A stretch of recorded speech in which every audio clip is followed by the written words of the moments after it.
Les acteurs du développement social sont en conclave ici à Bamako sur initiative de la Direction nationale de la protection sociale et de l'économie solidaire. Au menu, l'enregistrement des ménages dans le registre social unifié et sur le décret qui l'institue au Mali. Miss ORTM, c'est Sirasso et Augustine Kamate qui vont respectivement représenter la région de Bougouni et Ségou à la phase finale à Bamako prévue pour le mois de février 2023. Voilà pour le sommaire. Mesdames et messieurs, bonjour et une fois de plus, joyeux Noël à la communauté chrétienne. Justement, à l'occasion de la célébration de Noël, le gouverneur de la région de Ségou a rendu visite aux différentes églises de la région. Assans, catholiques et protestants se sont prêtés aux différentes messes. Dans les différentes églises, les vœux ont été formulés pour un Mali paisible. Le compte-rendu de nos différents reporters, Drissa Kone et Honoré Tchenou. Au moment où le gouverneur de Ségou faisait son entrée dans la cathédrale, les fidèles catholiques étaient à l'écoute de la parole de Dieu, des passages bibliques qui rappellent la naissance de Jésus-Christ, la fraternité, l'humilité et le Mali unifié. Voilà autant de messages qui ont meublé cette fête chrétienne. Le chef de l'exécutif régional s'est ensuite rendu à l'église centrale évangélique protestante pour une fois de plus exprimer l'attention des plus hautes autorités en faveur de la laïcité. C'est d'abord pour transmettre le message du président de la transition et de l'ensemble des autorités de la transition et demander en retour aux fidèles de faire des bénédictions et de formuler des vœux pour notre pays, pour la réussite totale de la transition, ce qu'ils font déjà très bien. Pour nous, ce sont toutes les communautés qui fondent le Mali et qui vont aider le Mali à avancer dans l'union, dans la paix et dans la prospérité. Des homélies, des prières en faveur du Mali paisible, des actions de grâce ont été les autres temps forts dans les différentes célébrations de cette fête de Noël auxquelles le gouverneur a pris part. La fête de la Nativité est un moment de joie et de prière pour la communauté chrétienne. Cette forte communauté descend à célébrer en toute sécurité ces moments de prière, mais aussi de vœux pour les adultes comme pour les enfants. C'est Noël. Nous les enfants, nous sommes très contents. On fait des vœux. Nous souhaitons Joyeux Noël à tous les enfants du monde et du Mali. Joyeux Noël à tous les enfants de sang du monde entier. Joyeux Noël à tous les parents. À la cathédrale Notre-Dame de Lourdes de Sang, des louanges et célébrations eucharistiques ont marqué la messe. 3 grâces que je demande au Seigneur, puisque Jésus a été accueillant, il a été serviable et également il a été humble. Si nous avons toutes ces grâces de Noël et nous les mettons en pratique, alors cela aidera au retour de la sécurité. Même ambiance festive à l'église évangélique où les religieux n'ont pas manqué au rituel. Notre prière est que l'Éternel, notre Dieu, dirige les autorités du pays et qu'il fasse revenir la paix, la quiétude dans notre pays afin que nous puissions vivre ensemble dans la paix. À la veille, les différentes églises de la place s'étaient prêtées à la messe de minuit qui consacre l'accueil de l'enfant Jésus au monde. Joyeux Noël à tous et à toutes. La 7e édition du gala annuel Intégrité Icône s'est déroulée ce week-end. Cette soirée gala vise à célébrer les fonctionnaires honnêtes et intègres de l'administration. Reportage Ibrahim Kaokonati et Moussa Togo.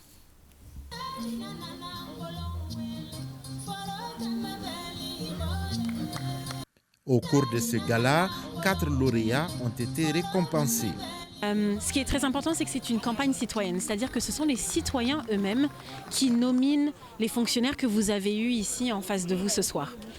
Donc ils font un travail absolument extraordinaire, très souvent dans l'ombre, et cette campagne, elle vise vraiment à mettre la lumière sur eux, leur donner cette reconnaissance qu'ils méritent, mais à la fois, nous, pourquoi on le fait, c'est pour qu'ils puissent servir de source d'inspiration. Ces champions de l'intégrité sont des modèles de la gestion de l'administration publique. Le prix spécial Intégrité Icône est revenu à professeur Kankou Sankaré. Le trophée, je commence d'abord par rendre grâce à Allah subhanahu wa ta'ala, le Tout-Puissant, qui m'a permis d'être là aujourd'hui.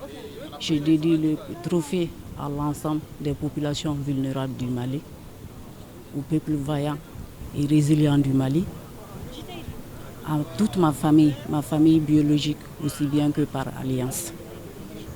J'invite tous les travailleurs du Mali à servir l'État avec loyauté, dignité, intégrité et dévouement. Ce gala annuel tout en couleurs marque la fin de la campagne 2022 de l'organisation iContability Lab Mali.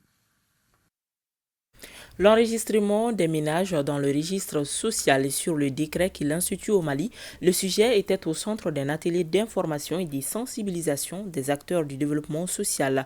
Les travaux d'une journée se sont tenus ici à Bamako et étaient organisés par la Direction nationale de la protection sociale et de l'économie solidaire. Reportage Sorona Kamisuko.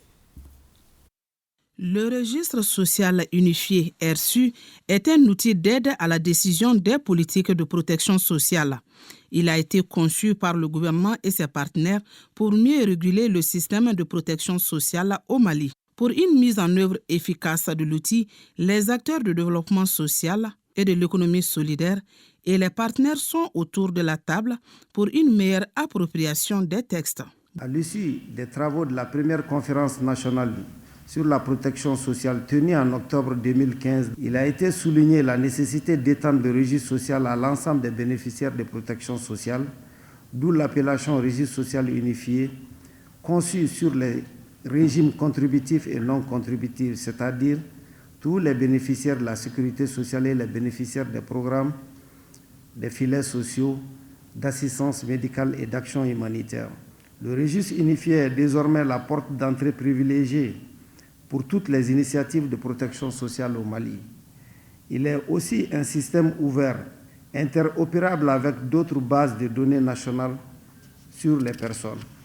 Au cours de cette journée, les échanges ont porté sur la présentation des données du registre social unifié et le décret instituant le registre social unifié. La pérennité d'un tel outil de collecte de données et de coordination pour la protection sociale passe impérativement par un financement continu. Les textes énoncés dans le décret instituant le registre social unifié seront bientôt adoptés par les instances, à savoir le comité de pilotage et le comité technique. À travers cet atelier, la Direction nationale de la protection sociale et de l'économie solidaire lance un appel auprès des partenaires pour l'extension du registre social unifié à l'échelle nationale au bénéfice des Maliens. Depuis une décennie, la Malhec, association malienne de lutte contre l'hémophilie et les autres coagulopathies, fournit des efforts considérables pour l'amélioration du diagnostic et le traitement des malades atteints de la deuxième phase du projet Nordisk. Son slogan est « Ensemble, nous avons commencé, ensemble poursuivons l'objectif zéro handicap moteur et de l'hémophilie au Mali ». Le compte rendu de Maïmouna Guindou. L'Association malienne de lutte contre l'hémophilie et les autres coagulopathies, AMALEC, n'a qu'un seul mot d'ordre: transformer l'hémophilie, une maladie rare, négligée et non prioritaire, en un problème de santé publique au Mali. Un objectif dévoilé aux acteurs et aux autorités à la faveur de la restitution des résultats de la deuxième phase du projet financé à hauteur de 60 millions de francs CFA par la Fondation pour l'hémophile Novo Nordisk. Les projets que nous soutenons visent à répondre à des besoins spécifiques identifiés par nos partenaires au moyen de plans stratégiques conçus pour obtenir des résultats systémiques et durables. L'état d'esprit étant d'améliorer le quotidien des personnes atteintes d'hémophilie, le ministère de la Santé et du Développement social apprécie sans doute cet acte de bravoure de la part des deux associations et les encourage à plus d'actions en leur assurant ainsi de son soutien sans faille. C'est le lieu pour moi de saluer les efforts de tous les acteurs impliqués dans l'atteinte des objectifs dans un contexte de crise sanitaire. L'hémophilie et les autres coagulopathies entrent dans l'ordre des maladies rares, souvent méconnues et négligées. À la fin de la cérémonie, ils ont procédé à la remise de tableaux aux hôtes présents en guise de remerciement pour les efforts fournis dans l'atteinte des objectifs ainsi que la projection d'un film résumant le bilan du projet Novo Nordisk 2. La Croix-Rouge malienne revoit ses statuts et règlements en termes d'élections en son sein. Un processus est lancé dans ce sens en vue de mieux gérer ces élections générales prévues pour 2023. Les documents élaborés pour l'occasion font l'objet d'une assemblée générale extraordinaire au profit des membres de la commission mise en place. On en sait plus avec Mariam Koulibaly. Et regroupant les différents délégués des régions, la présente rencontre vise à doter la Croix-Rouge malienne d'un cadre institutionnel adéquat, adapté à son mandat humanitaire. L'initiative s'inscrit dans le cadre des préparatifs des élections générales prévues pour 2023 au sein de l'organisation. Le bureau a été mis en place depuis 5 ans. On a malheureusement perdu certains de nos membres. Notre ministère de tutelle nous a demandé de faire le remembrement et aussi certains postes qui ne répondaient pas aux exigences, il nous a été demandé aussi de les remembrer. Les travaux qui se dérouleront sur des jours permettront aux participants d'analyser et de formuler des recommandations en vue de l'amélioration des documents soumis à leur appréciation. Une démarche liée au contexte évolutif des sociétés de la Croix-Rouge et Croissant-Rouge. Il y a un projet de statut de règlement de code électoral qui ont été revus au niveau national, mais aussi qui ont été validés au niveau de Genève, où se trouvent les sièges des sociétés nationales de Croix-Rouge et de Croissant-Rouge. L'objectif pour l'Assemblée, c'est effectivement de valider ces documents qui constituent la constitution de la Croix-Rouge. La validation du bilan des activités 2022 et l'adoption du plan opérationnel pour 2023 sont entre autres aspects qui ont aussi été au centre de cette Assemblée générale. En 5e région, 34 538 personnes touchées par les activités de sensibilisation en faveur de la planification familiale. 10 732 nouveaux utilisateurs des méthodes contraceptives modernes recrutés. Des consultations gratuites organisées pour le dépistage du cancer de sein et du col de l'utérus. Ce sont entre autres résultats rendus publics au cours de l'atelier de restitution de la 18e session de la campagne en faveur de la planification familiale tenue du 12 mai au 11 juin 2022. On en sait plus avec Aminata Touré. Il s'agit à travers cet atelier de restitution de faire le bilan des activités réalisées dans le cadre de la promotion de la planification familiale. Au cours de cette campagne, des résultats forts encourageants ont été enregistrés, à savoir, en termes de communication, un total de 34 538 personnes ont été touchées par les activités de sensibilisation. En termes d'offres de services, un total de 10 732 nouveaux utilisateurs de méthodes contraceptives modernes ont été recrutés. Malgré ce résultat, des défis restent à relever. Des efforts considérables ont certes été consentis dans la promotion de la planification familiale, mais nous restons encore un peu loin de l'objectif de 30% fixé par le plan d'action national budgétisé de planification familiale à l'horizon 2020. Actuellement, le taux de prévalence contraceptive au niveau de la région de Mopti est de 12,7%. L'organisation de ces campagnes nous permet vraiment de renforcer les accueils pour réduire les besoins non couverts en matière de planification familiale qui restent toujours très élevés. Près de 24% des femmes des besoins en planification familiale ne sont pas couverts. L'atelier de restitution des résultats de la promotion de la campagne de planification familiale à Mopti a enregistré la présence des services sociaux sanitaires et les représentants de la société civile venus des cercles de Bankas, Koro, Yuaru, Douanza, Banyangara, Djéné, Tenenkou et Mopti. Tenu à Caille de l'atelier de partage du projet de document cadre de politique nationale d'administration du territoire et son plan d'action initié par le ministère de l'administration territoriale et de la décentralisation à travers la direction générale de l'administration territoriale. Cet atelier a pour objectif de recueillir les contributions des acteurs à travers des ateliers régionaux pour l'amélioration de la qualité du document de politique nationale. Le point avec Moriba Keita.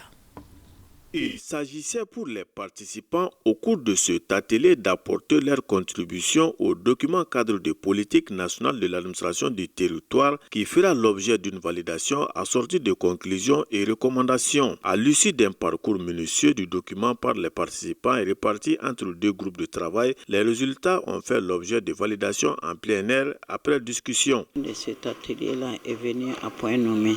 C'est une bonne initiative prise par le gouvernement.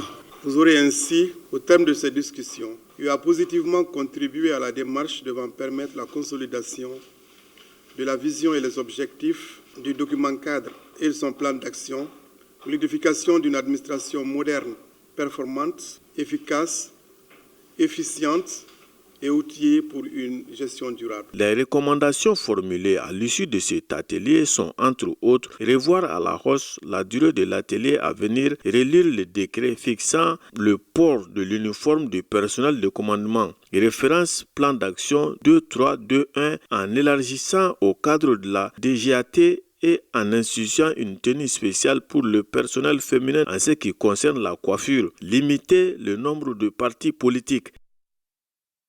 C'est le même exercice à Kidal. La session d'échange sur le cadre de politique nationale de l'administration du territoire et son plan d'action s'est tenue sous la présidence du gouverneur de la 8e région.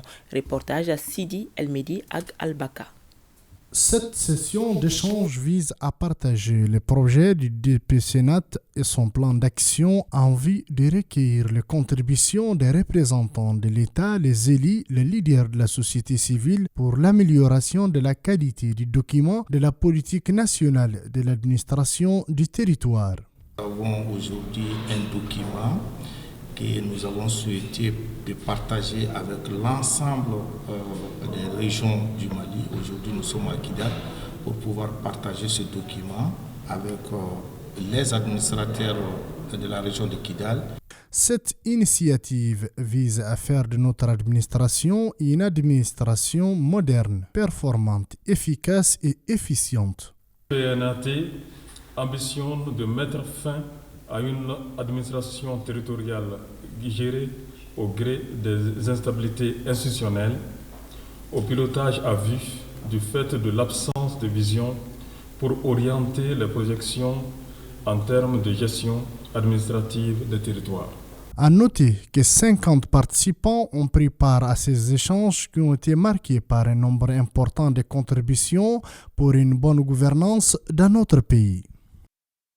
En 3e région, la commune rurale de Kadiolo a enregistré 43 cas d'accidents de la circulation entre janvier et décembre 2022. Une information partagée au cours d'une conférence sur le port de casque animée par l'antenne régionale de l'ANASER. C'est un reportage de Moustapha Doumbia. La conférence sur le port du casque, animée par l'antenne régionale de l'ANASER, est l'une des principales activités qui ont marqué cette journée de sensibilisation à Kadiolo. Une journée initiée par le Conseil local de la jeunesse. Des plus hautes autorités du pays, à travers Madame le ministre des Transports et des Infrastructures, ont institué le port de casque pour la protection des citoyens. Le port de casque, plus qu'une nécessité, c'est un impératif qui permet de sauver de nombreuses vies humaines en cas d'accident. Les enjeux de l'insécurité routière, les facteurs des accidents, le rappel des règles de la circulation et la signalisation sont les thèmes abordés au cours de cette conférence. Un cadre indiqué pour rappeler quelques statistiques en matière d'accidents dans le cercle de Kadiolo ainsi que du port du casque. L'évaluation sur le port du casque de protection réalisée par l'Agence nationale de la sécurité routière en mi-novembre 2022 faisait état de moins de 5% pour les conducteurs d'engins à 2 et à 3 roues motorisées. Et selon les statistiques du commissariat en charge de la commune rurale de Kadiolo, du 1er janvier à nos jours, il y a eu à peu près 43 cas d'accident. La journée de sensibilisation est aussi marquée par une caravane qui a sillonné les grandes artères de la ville de Kadiolo, une initiative saluée par les autorités locales. Je voudrais au nom du préfet remercier l'ensemble de la jeunesse de Kadiolo, à travers son président, pour cette initiative hautement patriotique. La remise des prix aux meilleurs joueurs de balafon du jeu concours organisé par la jeunesse et celle des copies des codes de la route simplifiés ont constitué d'autres activités de cette journée. Atelier de restitution ici à Bamako des résultats du projet de surveillance de la durabilité des moustiquaires imprégnés d'insecticides de longue durée d'action au Mali de 2018 à 2021. Ce cadre d'échange et de partage consiste à fournir des informations pertinentes afin d'aider à la prise de décisions en matière de programmation de fréquences d'achat de moustiquaires imprégnés. Saloum Konati. Au dire des spécialistes, le paludisme demeure un problème de santé publique, un fléau qui est endémique pour la quasi-totalité de la population malienne.